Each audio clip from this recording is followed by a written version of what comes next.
Patulog yata sa sobrang pagod.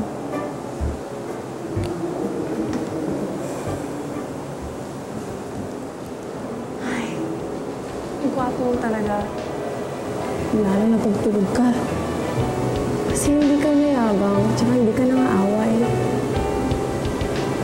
At dahil sa tinuhan mo kami ni Mami, bibigyan pa kita ng isa pang reward.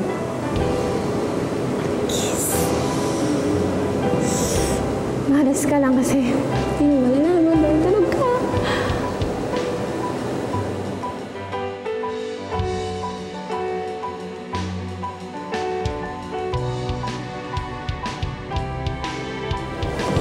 Gusto mo naman makaisa eh!